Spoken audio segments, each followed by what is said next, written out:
Hello everyone, very good morning to all of you. जल्दी से audio video बता देंगे। ऑडियो वीडियो सही है। Good morning Ram ji. Hello everyone, very good morning to all of you. जल्दी से ऑडियो वीडियो बता देंगे। ऑडियो वीडियो सही है। ठीक है, चलो बढ़िया। Good morning. और आगे बढ़ने से पहले मैं आपको बता देना चाहती हूँ, ये हमारा व्हाट्सएप ग्रुप है, टेलीग्राम ग्रुप है। इनमें से आप कहीं भी ज्वाइन नहीं हुए हैं तो हो जाएंगे। यदि आप हमारा कोर्स परचेज करते हैं, आपको मिलते हैं नोट्स, पीवाई के वेदांत 100+ मॉक टेस्ट। एंड ये रहा हमारा कोड। यदि आप इसको यूज करेंगे तो आपको 10% ऑफ मिलेगा। ठीक है, आज हम यूनिट 4 स्टार्ट करने जा रहे हैं। ठीक है, और आज से लेकर आज देखते हैं कि किस तरह से सिस्टम रहता है। और आगे आने वाली जितने भी क्लासेस होंगी वो लगभग 2 आवर की जो है वो रहेंगी। ठीक है, और सुखराम जी कैसे हैं? आपको ज्ञात होगा या आपको पता लग गया होगा कि ऑनलाइन फॉर्म्स फिल होना स्टार्ट हो गए हैं। ठीक है, 10 मई जो है उसकी लास्ट डेट है। ठीक है, और साथ ही साथ डेट ऑफ एग्जामिनेशन एक ही है, 16 जून। ठीक है, 16 जून को एक ही दिन आपका एग्जाम होगा। और साथ ही साथ जो है आपका जर्नल की फीस है 1150 रुपए। ओबीसी ईडब्ल्यूएस जर्नल उसकी 600 है। और SC ST और PWD एंड थर्ड जेंडर की 325। ठीक है, और एक ही दिन एग्जाम होगा और साथ ही साथ ऑफलाइन मोड में जो है एग्जाम होगा।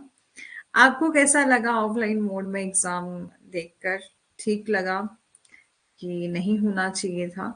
बता सकते कि ऑफलाइन में तो नहीं होना चाहिए था, ऑनलाइन होना चाहिए था।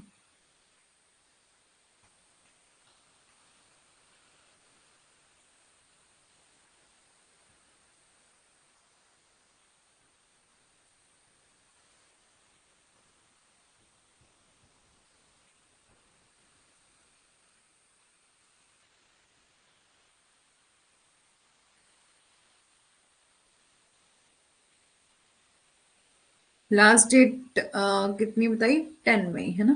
10। चलो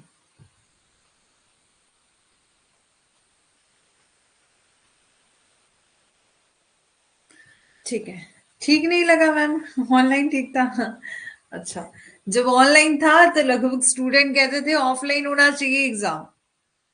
चलो देखते हैं, जो भी हो ठीक होता है ना? जो और एग्जाम एक ही दिन होगा, शिफ्ट हो सकती है डे, मतलब मॉर्निंग इवनिंग, लेकिन एग्जाम एक ही दिन होगा 16 जून को। ठीक है, तो तैयार हो जाइए 16 जून को। ठीक है, और लगभग हम अपना सिलेबस जो है वो 15 मई तक कवर कर लेंगे।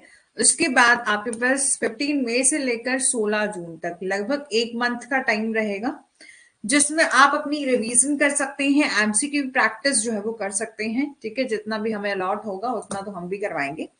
ठीक है, चलो स्टार्ट करते हैं। क्रिमिनल लाइबिलिटी, आज हम लॉ ऑफ क्राइम डिस्कस करने जा रहे हैं। ठीक है, बहुत इजी है, इंटरेस्टिंग है। ठीक है, और डिस्कस कर लेते हैं। General principle and type of criminal liability क्या है? तो बोला है कि हमारे समाज में अक्सर अपराध होते हैं जो कि मानवता के सिद्धांत के खिलाफ है। ठीक है, कि in our society crime is often taken place which against the principle of humanity. A person convicted for a crime, जिस भी पर्सन को कन्विक्ट किया जाता है, जिस भी पर्सन के खिलाफ दोष सिद्धि होती है कि उस पर्सन ने यह अपराध किया है, वो क्रिमिनली लाइबल ठहराया जाता है, कि उसकी ये क्रिमिनल लाइबिलिटी जो है वो बनती है। The general principle actus reus means rea बहुत ही इंपॉर्टेंट रोल प्ले करते हैं जब डिसाइड करना हो किसी पर्सन की क्रिमिनल लाइबिलिटी को।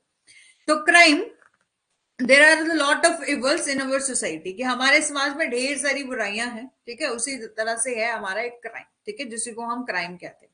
जो भी हमारे कानून के खिलाफ है उसको हम जो है वो क्राइम कहते हैं। कोई भी यूनिवर्सल डेफिनेशन नहीं है क्राइम की। ठीक है, no universal accepted definition of a crime.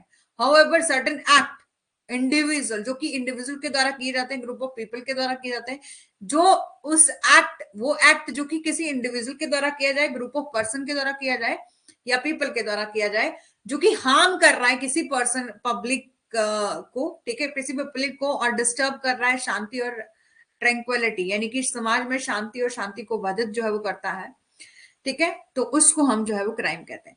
The person who commit a crime, ठीक है, जो भी पर्सन होता है जो कमिट करता है क्राइम को, उसको पनिश किया जाता है एज पर लॉ, ठीक है। So that such activity do not repeat, ताकि अब किसी को पनिशमेंट क्यों दी जाती है, ताकि वो रिपीट ना करे, जो भी ऑफेंस वो हो रहे हैं उनको रिपीट ना करे। इन जर्नल में हम बात करें, following act can we consider as a crime, कि कौन से एक्ट को हम क्राइम कंसीडर करते हैं जो कि पब्लिक ऑर्डर के खिलाफ हो, जैसे अब्यूज किया जा रहा है और ऑब्स्ट्रक्शन पैदा की जा रही है पब्लिक के प्रॉपर्टी में, इंजरी की जा रही है यानी कि हानि पहुंचा रही है पब्लिक को, और अटैक किया जा रहा है किसी इंडिविजुअल की एनेक्सिंग और their right, attack upon a property of individual और अपॉन राइट एसोसिएटेड विद, ठीक है, कि हमारे समाज में ढेर सारी बुराइयां हैं जिन्हीं को हम क्या कहते हैं, अपराध कहते हैं, उसी में से एक को हम क्राइम जो है वो कहते हैं। कोई यूनिवर्सल डेफिनेशन नहीं,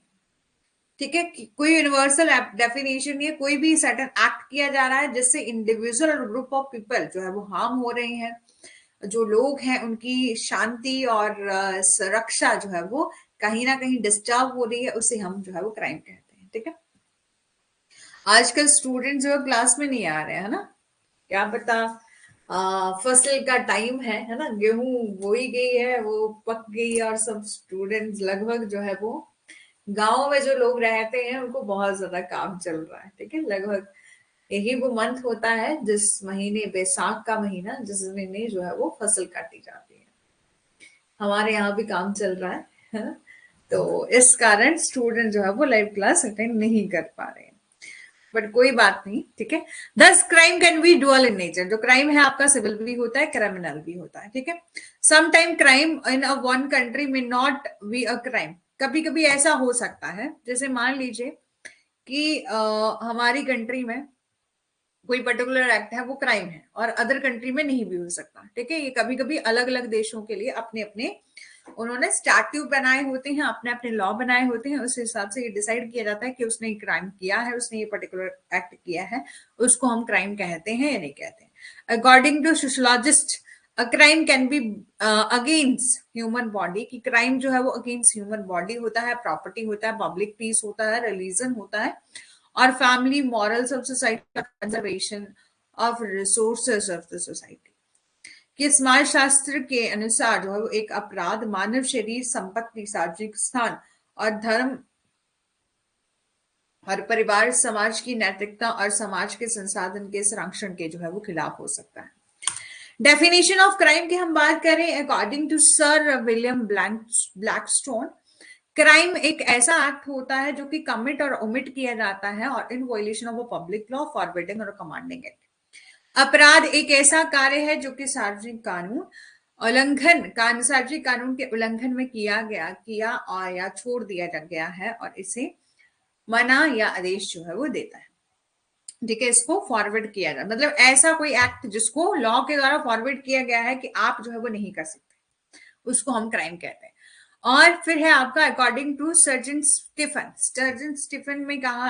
ने कहा कि क्राइम क्या है, वायलेशन ऑफ राइट है, ठीक है। अपराध क्या है, अधिकार का उल्लंघन है। इसको considered in reference to the civil tendency of a violation as regard the community, जिससे समुदाय के संबंध में जो है वो उल्लंघन की नागरिक प्रवृत्ति के संदर्भ में जो है वो माना जाता है।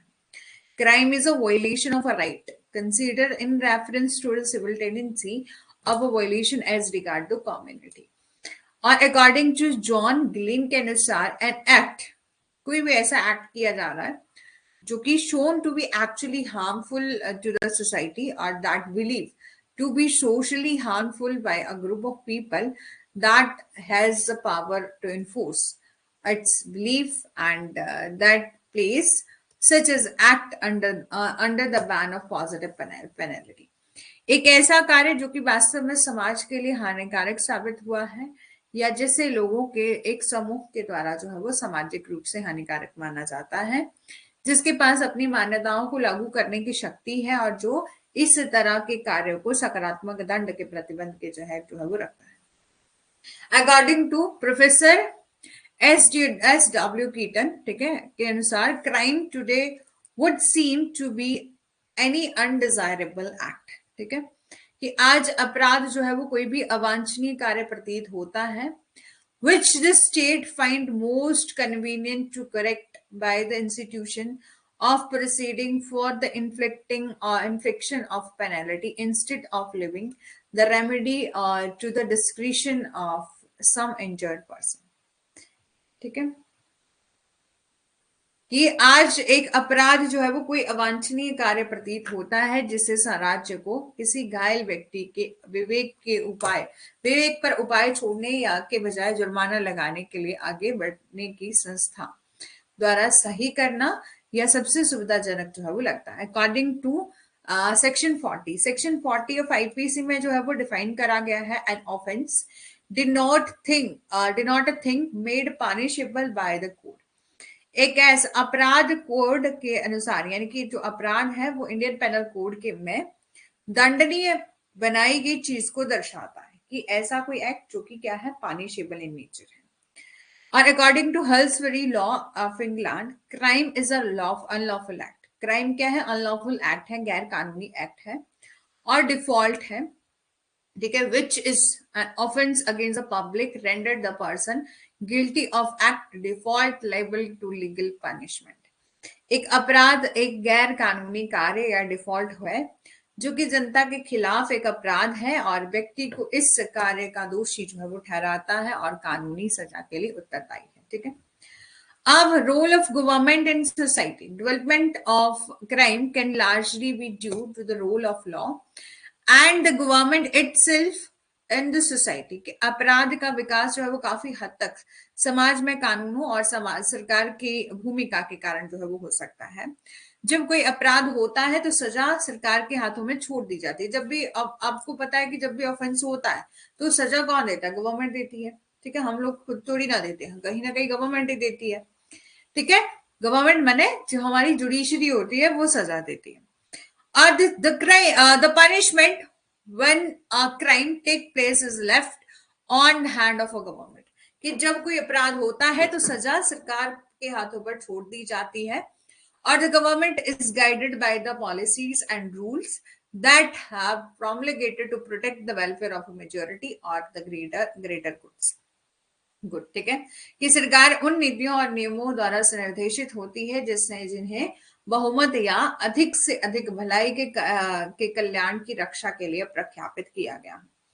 Very often crime are creation of a government. कि क्राइम क्या है, creation of crime are creation of government policy and the government in power to forward a man to bring about the result which are against its policies. ठीक है, ये बोला कि अक्सर अपराध सरकारी नीतियों का निर्माण करते हैं. जैसे कि अब क्राइम से निपटने के लिए गवर्नमेंट को पॉलिसीज तो बनानी पड़ेगी.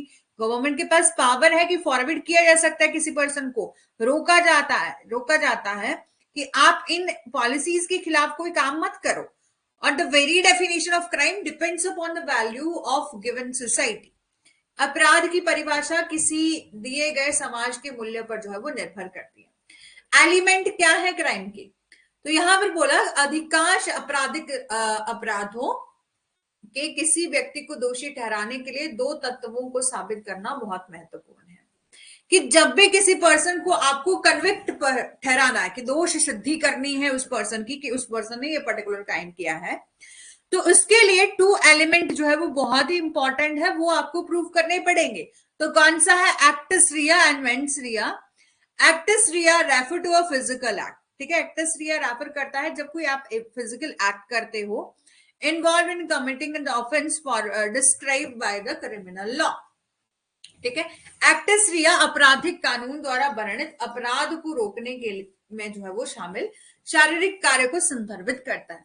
Mains rea mean accuse person has the intent. कि मेंस रिया मतलब जो एक्यूज पर्सन था, जिसने कोई अपराध किया, उसकी इंटेंशन थी, उसके माइंड में था, उसकी इंटेंशन थी कि वो कमिट करना चाहता किसी ऑफेंस को. उसको नॉलेज था कि मैं ये एक्ट कर रहा हूं, इससे क्या होगा, किसी दूसरे पर्सन की जान जा सकती है, उस पर्सन को चोट पहुंच सकती है.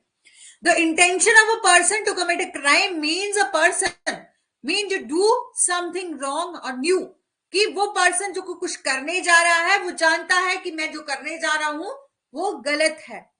और should have foreseen the result of wrongful act, और इसका मतलब है कि वो गलत, ठीक है, और जिस एक्ट को मैं करने जा रहा हूं जिसका रिजल्ट क्या निकलेगा, रॉन्गफुल ही निकलेगा, गलत ही निकलेगा, मैं जो काम कर रहा हूं वो गलत है। उस पर्सन को पता था फिर भी उस पर्सन ने क्राइम किया, इट मीन्स उसकी इंटेंशन थी कि वो क्राइम करना चाहता है।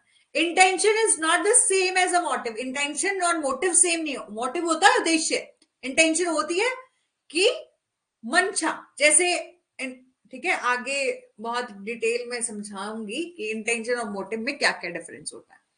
और motive can be understood as a reason, कि मोटिव के लिए आपके पास रीजन होता है कि मैं चोरी करना चाहता हूं क्योंकि मेरा उद्देश्य क्या है, मैं ज्यादा से ज्यादा पैसे इकट्ठा करूं, ठीक है, इसलिए चोरी करना चाहता हूं। तो motive can be understood as reason that a person commit a crime, ठीक है, कि उस पर्टिकुलर रीजन के लिए जो है वो क्राइम कमिट करना चाहता हूं, ठीक है। while intent refer to person state of mind and willingness to break the law, देखो यहीं पर समझा दिया है, देखो बोला है मोटिव कैन बी अंडरस्टूड, कि किसी पर्सन को पता है कि मैं पैसे इकट्ठा करना चाहता हूं, ये उसका मोटिव है, उस रीजन से वो क्राइम कमिट कर रहा है, क्या कर रहा है, चोरी कर रहा है। While यदि हम बात करें तो इंटेंशन रेफर करता है किसी पर्सन का स्टेट ऑफ माइंड, उसकी मन की स्थिति जिसके कारण वो कानून को तोड़ने के लिए भी जो है तैयार हो गया है, उसकी इंटेंशन है, उसकी इच्छा है वो, ठीक है, उसका कोई उद्देश्य नहीं है, उसकी सिर्फ इच्छा है। लेकिन जो मोटिव होता है उसके लिए पर्टिकुलर एम होता है, उस एम को फुलफिल करने के लिए जो क्या करता है वो पर्टिकुलर ऑफेंस करता है, ठीक है। General principle of criminal liability, general principle क्या है क्रिमिनल लाइबिलिटी के, तो criminal liability is considered as the strongest formal contamination inflicted by the society which may result in deprivation of ordinary liberties of the offender by sentencing him for act committed by him. आपराधिक दायित्व को समाज द्वारा दी गई सबसे मजबूत औपचारिक निंदा जो है वो माना जाता है, जिसके परिणाम स्वरूप अपराधी को उसके द्वारा किए गए किसी भी कार्य के लिए सजा देकर उसकी सामान्य स्वतंत्रता से वंचित जो है वो किया जा सकता है, ठीक है। और यानी कि criminal liability consider the strongest formal contemplation infected by the society which may result in deprivation of ordinary liberty of the offender by sentencing him for an act or committed by him.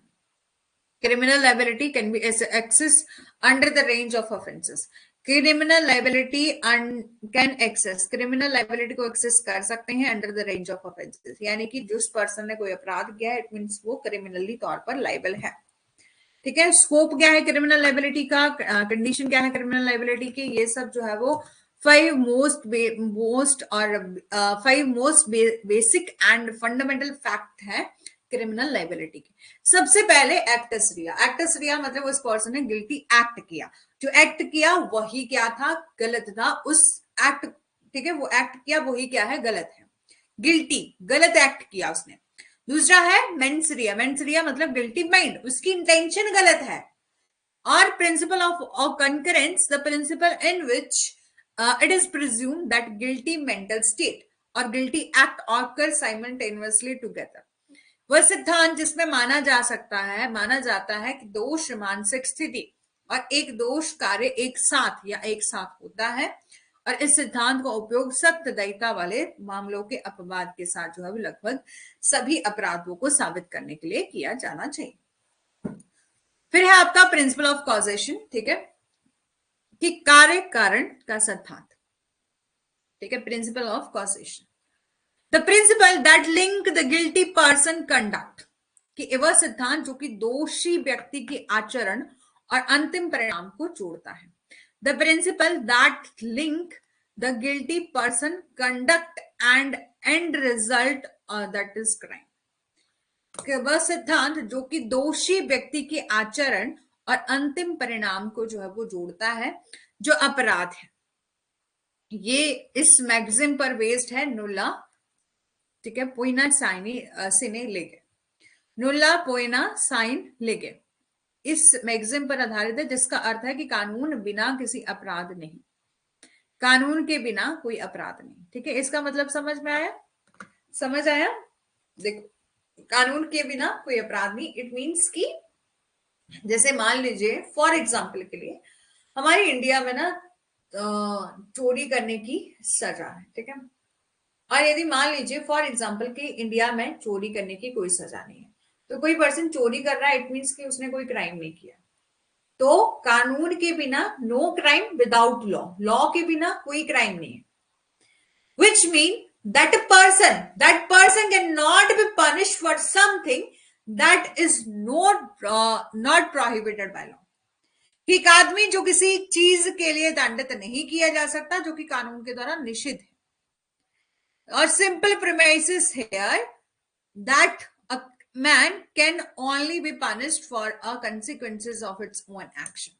यहां सरल आधार ये है कि एक आदमी को केवल अपने स्वयं के कार्यों के परिणामों के लिए दंडित जो है वो किया जा सकता है। एक बार बता दीजिए, ठीक है।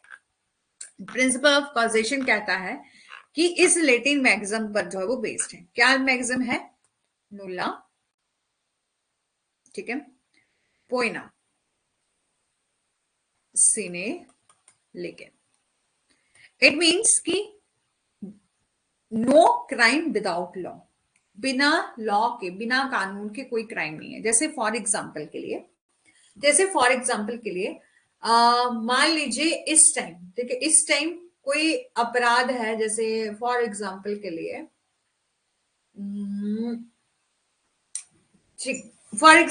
लिए कि जो आपका एग्जाम्पल ले रहे हैं, जैसे कि फॉर एग्जाम्पल के लिए 10 रुपए की यदि आप चोरी करते हो तो उसके लिए कोई लॉ नहीं बनाया गया कि इतनी छोटी रकम के लिए आपको पनिशमेंट मिले, ठीक है। कि अभी तक ऐसा कोई कानून नहीं बना है जिसमें ये बोला गया कि 10 रुपए की आप चोरी करते हो तो उसके लिए आपको सजा होगी, ठीक है। तो अभी तक उस पर्सन ने 10 रुपए की चोरी की है, उसने ऑफेंस नहीं किया, ठीक है, उसने कोई ऑफेंस नहीं किया। लेकिन कल को लॉ आ जाता है कि 10 रुपए की चोरी भी यदि कोई करता है तो वो भी ऑफेंस होगा, तो उसको ऑफेंस या क्राइम जो है वो माना जाएगा।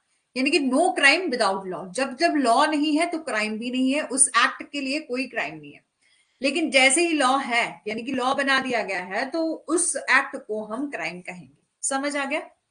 Which mean man cannot be punished for something that is not prohibited by law. Simple premises here, it is that a man can only be punished for the consequences of its own action। कि यहाँ सरल आधार ये है कि एक आदमी को केवल अपने स्वयं के कार्यों के परिणाम स्वरूप, परिणामों के लिए जो है वो दंडित किया जा सकता है। दूसरा है principle of resulting harm. This is the principle that state that a person can only be held responsible for the actual result of a crime and not for the presumption or assumption laid against him। कि ये सिद्धांत वह है जो कहता है कि किसी व्यक्ति को केवल अपराध के वास्तविक परिणामों के लिए जिम्मेदार ठहराया जा सकता है, ना कि उसके खिलाफ लगाए गए अनुमानों और मान्यताओं के लिए। समझ आया? इट मीन्स कि प्रिंसिपल ऑफ रिजल्टिंग हार्म ये कहता है यदि इस पर्सन ने कोई एक्ट किया है तो उसको उसी एक्ट के लिए रिस्पॉन्सिबल ठहराया जाएगा, जिम्मेदार ठहराया जाएगा।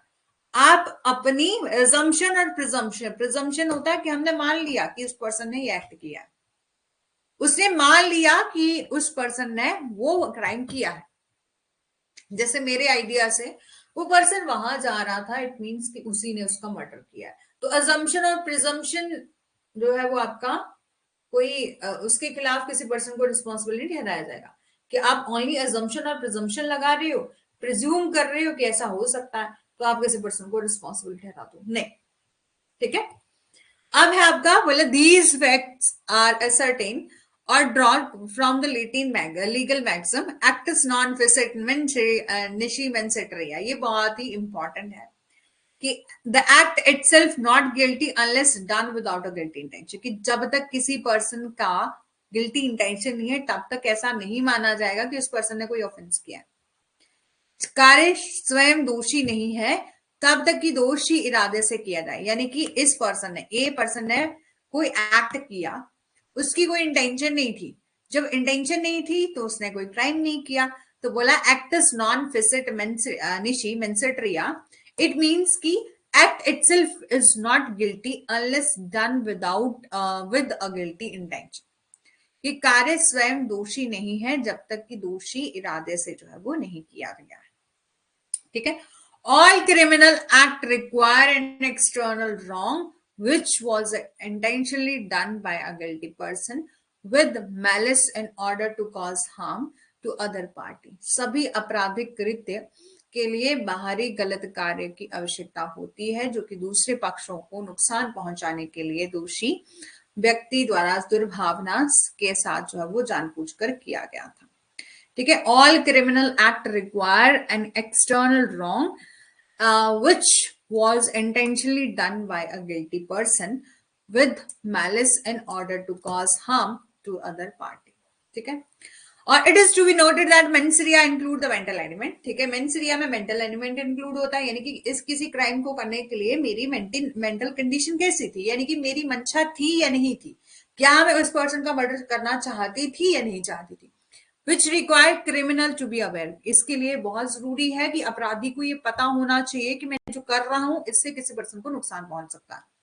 ठीक है, उसको उसकी इंटेंशन थी, साथ ही साथ उसको नॉलेज भी था कि मैं ये एक्ट करूंगा। इट मीन्स कि वो पर्सन, मैं किसी को जैसे 3 फ्लोर वाली बिल्डिंग से किसी को धक्का दूंगा, इट मीन्स कि वो मर ही जाएगा, उसको पता था। एक्ट रिया रेफर करता है कि आपने कोई एक्ट किया। Actionable element of a crime, the action must be illegal in nature. Action जो है वो आपका must be illegal in nature होना चाहिए और should be have cause undue harm और destruction of to the person और property.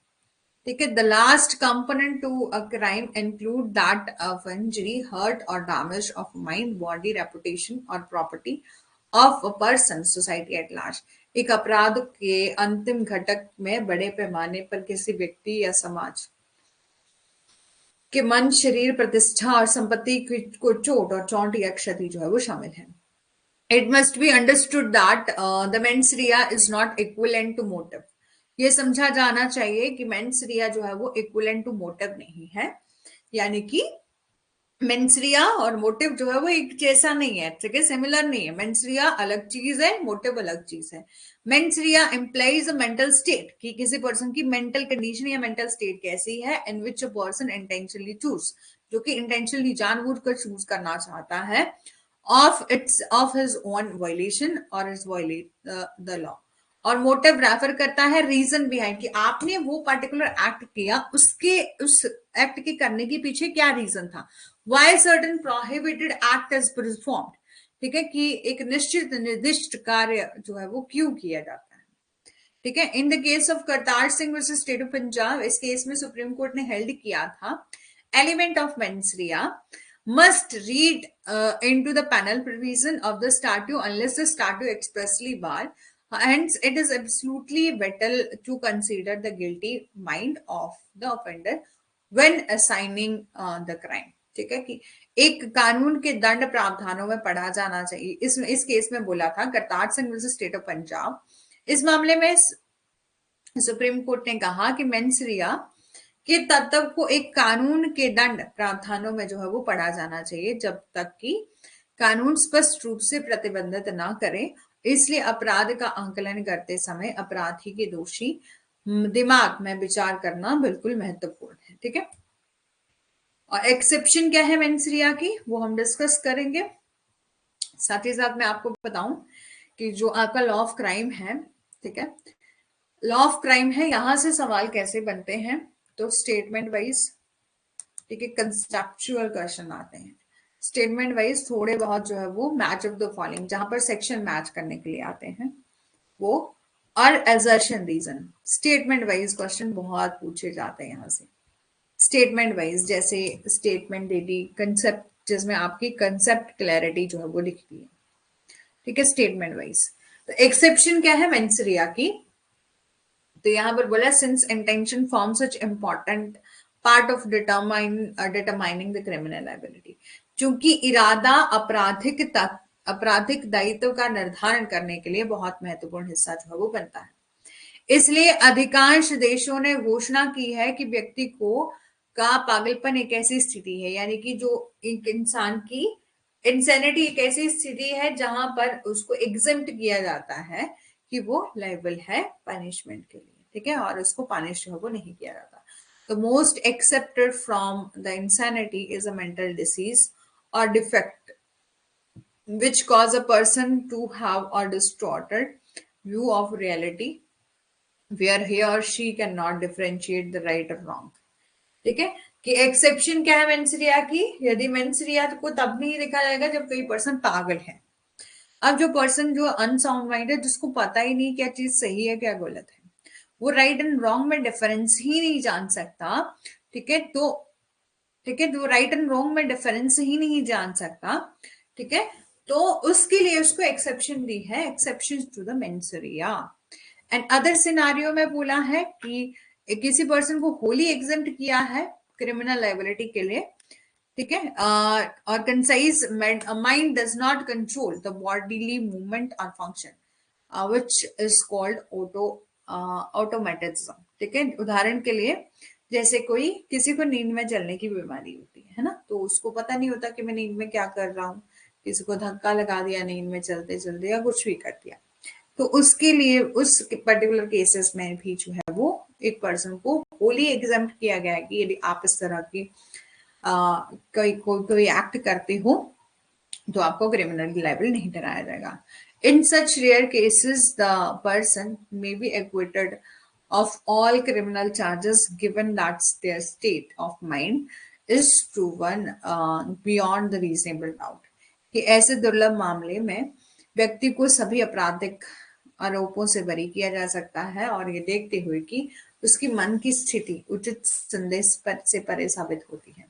Mental disorder such as a, देखिए यहाँ पर बोला कि जो मेंटल डिसऑर्डर है, मेंटल डिसऑर्डर यानी कि किसी पर्सन का मेंटली तौर पर वो सही नहीं है, उसको भी ऐसे केसेस में भी जो है उसको क्या किया है, ऐसी केसेस में इन सभी केसेस में भी उस पर्सन को एग्जेम्प्ट किया है कि ऐसा पर्सन यदि होगा तो उसको एग्जम्पशन मिलेगी और क्रिमिनली लायबल नहीं होगा. US supreme court Atkins versus Virginia का एक मामला था 2002 का, जिसमें wherein the sentence of capital punishment was held to be unconstitutional. कि किसी एक पर्सन था जिसको कैपिटल पनिशमेंट मिली थी और उसकी सजा को, मौत की सजा को असंवैधानिक माना गया था. हालांकि ऐसे लोगों को वास्तविक में पैरोल के मौके के बिना जो है वो जेल में आजीवन कारावास की सजा सुनाई जा सकती थी, क्योंकि मानसिक विकार वाले लोगों के मामले में मौत की सजा के बजाय सजा की मात्रा या परिमाण को कम करने की प्रथा को अधिकांश सामान्य कानून देशों में प्रयोग जो है वो किया जाता है. ठीक है, और in cases of strict liability mens rea is not looked into all. कि सख्त दयिता के मामले में मेंसरिया को बिल्कुल भी नहीं देखा जाता, नियोक्ता को जिम्मेदार ठहराया जाता है, और यदि कर्मचारी नौकरी पर जो है वो घायल होता है तो इस बात की परवाह किए बिना कि नियोक्ता की ने सुरक्षा सावधानियों की कितनी सावधानी से पालन किया है, जबकि जब कर्मचारी को खतरनाक वातावरण में काम करने और काम खतरनाक तत्वों से निपटने के लिए जो है वो बनाया गया है, तो जिम्मेदारी नियोक्ता के कंधों पर होती है, जो कि आपका स्ट्रिक्ट लायबिलिटी का टॉट में पढ़ा है ना, स्ट्रिक्ट लायबिलिटी का कंसेप्ट कि ठीक है, कि भले ही आपने वो क्राइम ऑफेंस डायरेक्ट किया है नहीं किया, ठीक है, जैसे कि स्ट्रिक्ट लायबिलिटी का कंसेप्ट ये कहता है कि यदि आपने किसी पर्सन को अपॉइंट किया है, यदि उस पर्सन से कोई गलती हो जाए, ठीक है, तो आपकी भी सेम रिस्पॉन्सिबिलिटी रहेगी जिस पर्सन ने उसको नियुक्त किया है. ठीक है, ये जो आपका केस था रायलैंड वर्सेस फ्लेचर, उस केस में स्ट्रिक्ट लायबिलिटी का कंसेप्ट आया था, wherein the defendant was held liable for the damage caused by the engineer he had hired to build a reservoir nearby. कि रायलैंड वर्सेस फ्लेचर के case में भी क्या हुआ था कि प्रतिवादियों ने इंजीनियरों द्वारा, प्रतिवादी के इंजीनियर यानी कि उस पर्सन ने किसी को हायर किया था कि आप जो है वो क्या बनाओ, रिजर्वायर बनाओ। अब रिजर्वायर उन्होंने जैसे मर्जी बनाया, गलती हो गई, जिसके कारण जो है वो किसी दूसरे पर्सन की मिल थी उसमें पूरा पानी भर गया। फिर बाद में उसने तर्क दिया कि मैंने रिजर्वायर खुद थोड़ी ना बनाया, ये तो कॉन्ट्रैक्टर ने बनाया है, इंजीनियर ने बनाया।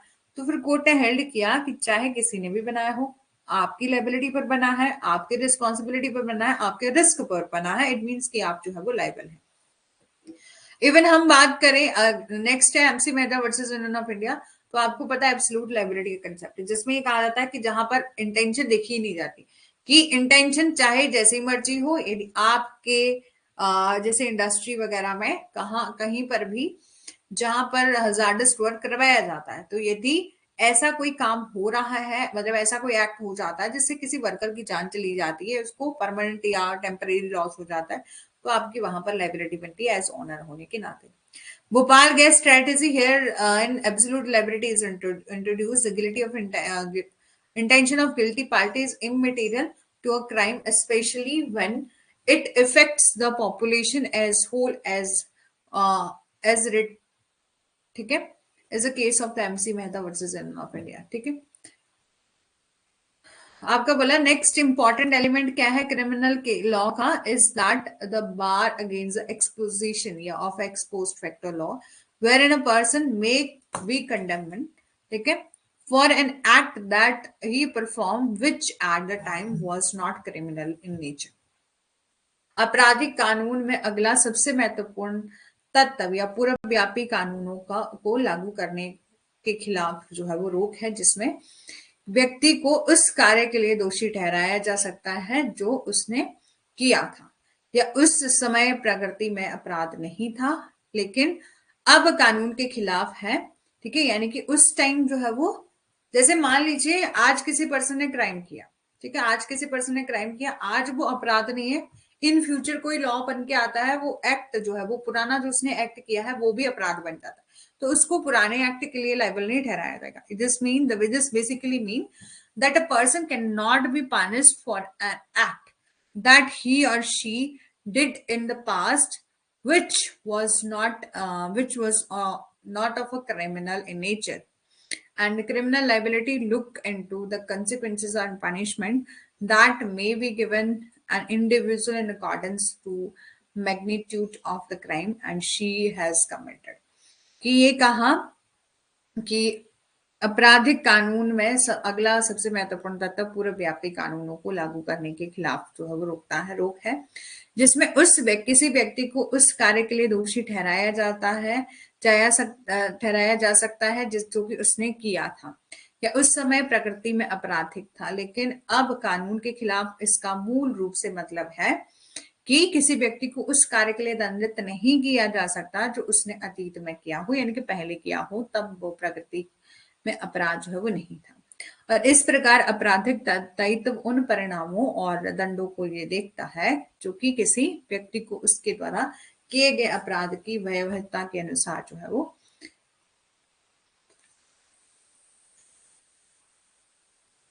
दिए जा सकते हैं। ठीक है, अब टाइप ऑफ क्रिमिनल लायबिलिटी क्या है, इंडिविजुअल क्रिमिनल लायबिलिटी। इंडिविजुअल का क्या मतलब है कि जैसे फॉर एग्जांपल के 4 दोस्त हैं ए बी सी डी, वो एक ही फ्लैट पर रहते हैं, वो स्टडी करते हैं सेम कॉलेज में। एक दिन क्या हो गया कि ए उनके बीच में किसी समस्या के कारण डी को हरा देता है। इस मामले में ए गैर कानूनी कार्य के लिए उत्तरदायी होगा, ठीक है, ठीक है, in this case A will be liable of unlawful act B and C not be liable. यानी कि देखो, इंडिविजुअल क्रिमिनल लाइबिलिटी का क्या मतलब है कि कोई ऑफेंस जो है वो अनलॉफुल एक्टिविटी कमिट की जा रही है किसी इंडिविजुअल के द्वारा, एक पर्सन के द्वारा या ग्रुप ऑफ इंडिविजुअल के द्वारा। तो व्हेन इंडिविजुअल जो क्राइम कमिट करता है, देन वो ही जो है वो रिस्पॉन्सिबल होता है क्रिमिनल लाइबिलिटी के लिए जो उसने क्राइम कमिट किया होता है। ग्रुप क्रिमिनल लाइबिलिटी का क्या मतलब है कि जब एक से ज्यादा लोग मिलकर कोई क्राइम करते हैं, मिलकर इन्वॉल्व होते हैं। Group criminal liability is just contradictory to a individual criminal liability. In crime where 2 or more people are involved, जब 2 या 2 से ज्यादा लोग जो है वो इन्वॉल्व होते हैं in the commission of a crime, such case all people are liable for committing a crime in group liability along with the direct participant or indirect participant are also through the punishment in the crime committing by a group or can be the same for all or different based on their the role in a crime. कि समूह जो है वो आपराधिक दायित्व व्यक्तिगत आपराधिक दायित्व के लिए विरोधाभासी है। जैसे जब दो या दो से ज्यादा लोगों के द्वारा क्राइम कमिट किया जाता है, ठीक है, तो उसको हम तो उनके उस क्राइम को करने के लिए दो या दो से ज्यादा लोगों की ज्वाइंट लायबिलिटी होती। जैसे जब दो या दो से ज्यादा लोग डायरेक्ट और इनडायरेक्ट तरीके से पार्टिसिपेट करते हैं और किसी क्राइम को करते हैं तो इट मींस कि उनकी ज्वाइंटली लायबल है, ज्वाइंट लायबिलिटी की बनती है। मोस्ट ऑफ प्लान जो भी एक्ट किए जाते हैं, जो भी प्लानिंग के थ्रू या जो भी प्लानिंग के थ्रू ऑर्गेनाइज क्राइम होते हैं वो ग्रुप क्रिमिनल लायबिलिटी की कैटेगरी में आते हैं। in the Indian Penal Code 1860 provision regarding the group liability have been covered under the joint liability. Section 3438 of IPC 1860 embodies the principle of joint liability in committing crime. Act done by the several person in furtherance of common intention, section 34 में कहा कि when a criminal act is done by the several person, जब भी आपराधिक कार्य जो है वो कई व्यक्तियों के द्वारा सभी के समान इरादे को आगे बढ़ाते हुए किया जाता है, तो ऐसे प्रत्येक कार्य जो उस कार्य के लिए उसी तरह के से उत्तरदायी होते हैं जैसे कि उसने अकेले जो है वो उस एक्ट को किया है। Act done by several person in furtherance of common intention कि व्हेन अ क्रिमिनल एक्ट, जब कोई क्रिमिनल एक्ट सेवरल पर्सन के द्वारा किया जाता है इन फर्दरेंस ऑफ कॉमन इंटेंशन के द्वारा, जहां पर कॉमन इंटेंशन तो सबकी थी लेकिन अलग अलग पर्सन के द्वारा किया जाता है। तो ईच ऑफ पर्सन जैसे मान लीजिए 4 लोग हैं ए बी सी और डी, इन 4 लोगों के द्वारा कोई ऑफेंस जो है वो कमिट किया जाता है, ठीक है, और अलग अलग वो एक्ट करते हैं, एक काम करता, दूसरा ये करता, तीसरा ये करता, चौथा ये करता, लेकिन उनकी इंटेंशन क्या थी? सेम थी।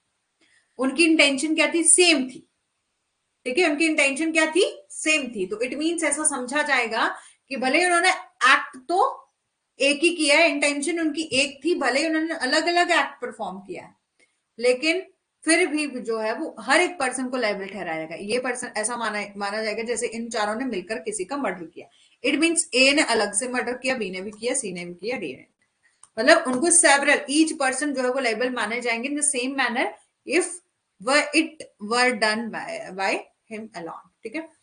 सेक्शन 35 ऑफ एक्ट कहता है this section cover an act which is criminal by reason, कि एक कार्य जो कि आपराधिक ज्ञान या इरादे से जो है वो किया जाने के कारण आपराधिक है को कवर करता है।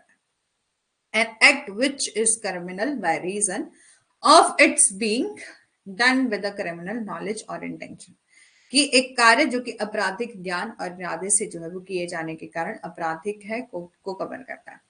As per the provision of this section whenever an act, ठीक है, कि इस धारा के प्रावधानों के अनुसार जब भी कोई कार्य जो कि आपराधिक ज्ञान या इरादे से जो है वो किए जाने के कारण आपराधिक है, कई व्यक्तियों के द्वारा किया जाता है, तो ऐसे प्रत्येक व्यक्ति जो कि इस तरह के ज्ञान या इरादे के साथ अधिनियम में शामिल होते हैं तो उसी तरह के कार्य के लिए उत्तरदायी होते हैं, कि जैसे कि हर एक पर्सन ने अकेले उस पर्टिकुलर अपराध को किया है, ठीक है, कि as per provision of this section whenever an act, ठीक है, कि जब भी कोई कार्य जो किया जाता है which is criminal only by reason of its being done with a criminal knowledge, कि उसने कोई एक्ट किया, ठीक है, क्रिमिनल नॉलेज के साथ किया, क्रिमिनल इंटेंशन के साथ किया, done by the several person, एक से ज्यादा लोगों के द्वारा डन किया गया, ईच ऑफ पर्सन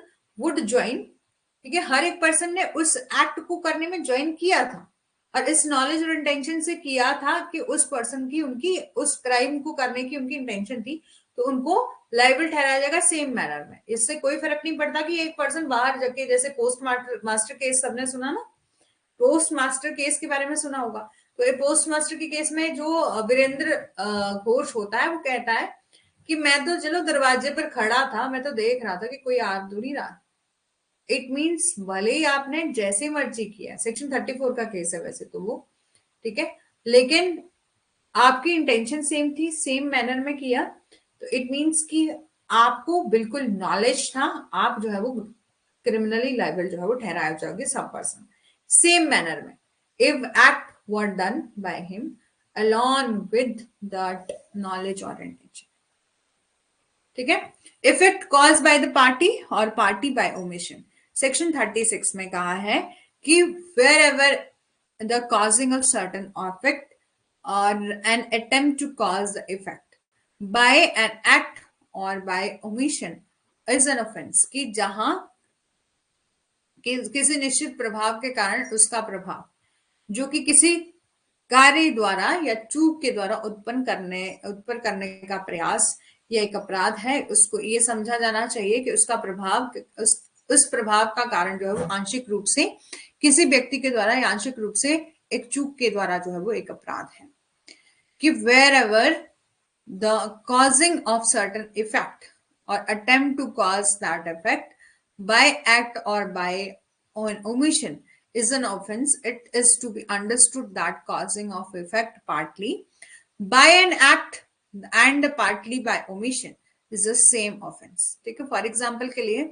ए जानबूझकर जेड की मौत का कारण बनता है और आंशिक रूप से जेड भोजन देने के लिए अवैध रूप से छोड़कर, यानी कि फॉर यहाँ पर देखो कि ए जो है वो उसकी इंटेंशन थी कि वो जेड की डेथ कर देना चाहता, तो उसने क्या किया कि जेड को खाना ही नहीं दिया, थोड़ा उसने खाना नहीं दिया और पार्टली उसने उसको पीटा, ठीक है, उसने थोड़ा बहुत उसको पीटा होगा, फिर उसको खाना नहीं दिया होगा, तो वो उसने क्या करा है, क्राइम कमिट किया है, मर्डर किया है। ए ने क्राइम मर्डर कमिट किया है, लेकिन पार्शली उसने खाना नहीं दिया, पार्शली उसने उसको बीटा, ठीक है, बीट किया, मारा, ठीक है। Cooperation by doing in one of the several act constituting an offence, section 37, when an offense is committed by means of several acts, who however intentionally or cooperate in the commission of that offense by doing any one of those acts, either singly or jointly with any another person commit an offense, कि जब कोई अपराध कई कृत्यों के माध्यम से जो है वो किया जाता है, तो जो जानबूझकर या उन कारितों में से किसी को भी अगर के उस अपराध को अंजाम देने में सहयोग करता है, तो अकेले या किसी अन्य व्यक्ति के साथ जो है वो ज्वाइंट रूप से संयुक्त रूप से अपराध को, कि ऐसा माना जाता है कि उन्होंने ज्वाइंटली और सेवरली जो है वो क्या किया है, उस क्राइम को कमिट जो है वो किया है। फॉर एग्जाम्पल के लिए, जैसे कि उदाहरण के लिए ए और बी अलग अलग समय पर जेड को जहर की एक छोटी सी खुराक देकर हत्या करने के लिए सहमत होते हैं। ए और बी जेड की हत्या करने के इरादे से में समझौते के अनुसार जेड का प्रशासन करते हैं। जेड जहर की कई खुराक से जो है के प्रभाव से मर जाता है, यानी कि ए और बी दोनों मिलकर थोड़ा थोड़ा जो है वो धीरे धीरे थोड़ा थोड़ा जहर जो है वो देते हैं डे बाय डे। इसलिए उन्होंने क्या किया है, उस पर्सन को पॉइजन देके उसकी डेथ कर दी है, जहां पर ए और बी की इंटेंशन थी, कोऑपरेट किया उन्होंने एक दूसरे को कि वो कमीशन करना चाहते हैं जेड का मर्डर, ठीक है, और उनमें से किस प्रत्येक एक कार्य जो है वो करता है जिसके द्वारा मृत्यु होती है, और वे दोनों अपराध के दोषी हैं, हालांकि उनके कार्य जो है वो अलग अलग है। Person concern in criminal act और may be guilty of different offences, section 38, कि where several person, ठीक है, where several person are engaged or concerned in the commission of a criminal act or they may be guilty of different offenses by means of that act। For example के लिए यहाँ पर बोला, उदाहरण के लिए एक गंभीर उत्तेजना की स्थिति में जो है वो जेड पर हमला करता है और जेड की हत्या केवल गैर इरादत हत्या होगी, क्योंकि बी जेड के प्रति प्रभावना रखता है और उसको मारने का इरादा रखता है और उसके उस उकसावे के अधीन नहीं है। जेड को मारने में ए की सहायता करता है और साथ ही साथ, हालांकि ए और बी दोनों जेड की मौत का कारण बनने में लगे हुए हैं। बी हत्या का दोषी है, ए केवल गैर इरादा, यानी कि उसकी क्या थी, ओनली कल्पेबल होमिसाइड के लिए जो है वो दोषी है। कंस्ट्रक्टिव लायबिलिटी क्या होती है? कंस्ट्रक्टिव लायबिलिटी क्विट सिमिलर होती है ग्रुप और जॉइंट लायबिलिटी से. It is based on a principal that a person is liable. ठीक है, ये इस प्रिंसिपल पर आधारित है कि वो पर्सन लायबल है. A law for the consequences of act of another, even though he has not done it himself. भले ही इसने इसे स्वयं नहीं किया हो. और कई बार यह पाया गया है कि अपराध करने वाला सिर्फ एक साधन है. वास्तविक और प्रमुख अपराधी एक और व्यक्ति था. जैसे कि उकसाना, अबेटमेंट करना, ये बहुत ही अच्छा एग्जाम्पल है कंस्ट्रक्टिव लायबिलिटी का. कंस्ट्रक्टिव लायबिलिटी के में क्या कहा जाता है कि जो कि ज्वाइंट लायबिलिटी के जैसे ही सिमिलर होता है, जहां पर कोई अपराध करने वाला व्यक्ति और होता है, इंटेंशन किसी और की होती है. ठीक है, इंटेंशन किसी और की होती है, जरिया किसी और को बना दिया जाता है. ठीक है, अबेटमेंट एक परफेक्ट एग्जाम्पल है किसका, कंस्ट्रक्टिव लायबिलिटी का. समझ आ गया, यहां तक समझ आ गया. एक केस है in Allauddin Miyan versus state of Bihar का. इस केस में एक्सप्लेन किया था importance of section 149 of Indian penal code. Supreme court has observe that, supreme court ने ऑब्जर्व किया था इस सेक्शन में, create constructive liability and make every member of unlawful assembly liable for offense or offense committed in a course of occurrence, provided that the same were committed in the prosecution of common object or were such as a member of an assembly knew to be likely to commit it.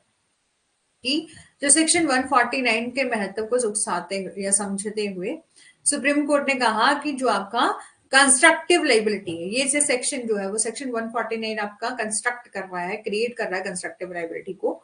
और make every member की हर एक member जो कि unlawful assembly का है वो liable ठहराया जाएगा यदि उस पर्सन ने ऑफेंस कमिट किया है in the course of occurrence, provided that the same was और were committed in prosecution of offence common object, जहां पर हर एक पर्सन का कॉमन ऑब्जेक्ट था और such member of assembly knew to be likely committed. ठीक है, कि विषयते के सामान्य उद्देश्य के अभियोजन में जो है वो किया गया था. Rama Parsi versus another versus state of UP का केस है, जहां पर कोर्ट ने हेल्ड किया section 149 prescribe for a vicarious and constructive criminal liability for all member of unlawful assembly. Section 149 एक गैर कानूनी सभा अनलॉफुल असेंबली के सभी सदस्य के लिए परोक्ष या रचनात्मक दायित्व आपराधिक दायित्व निर्धारित करती है, जहां पर एक गैर कानूनी सभा के लिए किसी सदस्य के द्वारा उस सभा के सामान्य उद्देश्य के अभियोजन में अपराध किया जाता है और जैसे कि उस सभा के सदस्यों को उस उद्देश्य के अभियोजन में किए जाने की संभावना थी. Court held that Section 149 prescribed for the various vicarious or constructive criminal liability for all member of unlawful assembly, where an offence committed by any member of such an unlawful assembly in the prosecution of the common object of that assembly or such a member of assembly knew to be likely to committed in prosecution of an object. कि जहां गैर कानूनी सभा के किसी सदस्य द्वारा उस सभा के सामान्य उद्देश्य के अभियोजन में अपराध किया जाता है जिससे कि उस सभा के सदस्य ने को उस उद्देश्य के अभियोजन में किए जाने की संभावना थी. मोरओवर अ पर्सन मे कंस्ट्रक्टिवली लायबल, कि कौन कौन से केस में जो है वो एक पर्सन कंस्ट्रक्टिवली लायबल होता है यदि ऑफेंस जो है वो किया जाए. तो section 34 act done by person several person in furtherance of common intention. ठीक है, कि समान इरादे से कई व्यक्तियों के द्वारा अपराध किया गया, तो ऐसा माना लिया जाएगा कि हर एक पर्सन ने सेवरली तरीके से जो है वो ऑफेंस किया है. Section 121A being a member of conspiracy to commit such offence, कि इस तरह के अपराध को करने के लिए साजिश का सदस्य होना. Section 141 being member of unlawful assembly the member thereof knew that offense was likely to committed, कि गैर कानूनी सभा का सदस्य होने के नाते सदस्य को पता था कि अपराध होने की संभावना है. इसमें किसी भी कानून के निष्पादन या किसी भी कानूनी प्रकृति का विरोध करना, आपराधिक ताकतों से वश करना या आपराधिक बल का प्रदर्शन करना या कोई शरारत या आपराधिक अत्याचार करना, किसी भी व्यक्ति या संपत्ति को कब्जे में लेना या किसी व्यक्ति को वह करने के लिए मजबूर करना शामिल है कि वह कानूनी रूप से बाध्य जो है वो नहीं है। ठीक है, और इसी के साथ हमारा आज का सेशन यहीं तक था, और कल से जो है वो आपका 2 आवर का सेशन होगा। तो क्या आप 9 AM से क्लास ज्वाइन कर सकते हैं? तो 9 से ठीक रहेगा ना, 9 से लेकर 11 तक। ठीक है, 9 से 11 बजे तक जो है वो हम फ्री हो जाएंगे मॉर्निंग में। अदरवाइज फिर इस टाइम वैसे लगता है कि दोपहर हो गई है। तो क्या आप ज्वाइन हो सकते हैं? डेली नहीं, जब जब एक क्लास होगी तो हम 10 बजे ही जो है वो क्लास किया करेंगे, लेकिन जब भी 2 क्लासेस होंगी तो हम 9 AM पर कर लिया करेंगे। क्या बोलते हैं? और साथ ही साथ अब तो एग्जाम होने वाला है, कुछ टाइम रह गया है। एक मिनट में चेक कर लेती हूँ।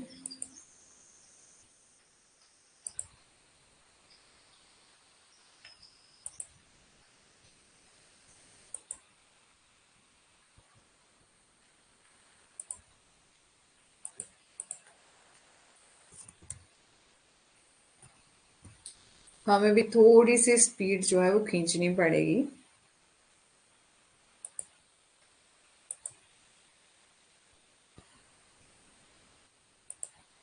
कल हम करेंगे stages of crime and inchoate crime क्या होते हैं, एसेंशियल्स क्या है क्राइम के।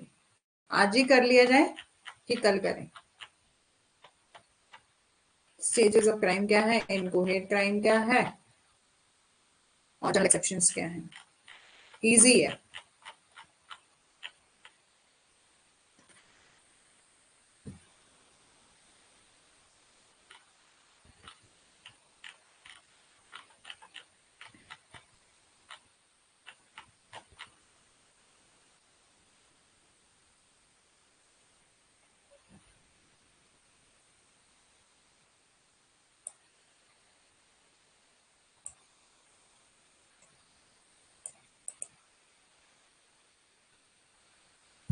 ठीक है, चलो, thank you so much. I hope कि आपको सेशन अच्छा लगा होगा। बाकी कल करते हैं।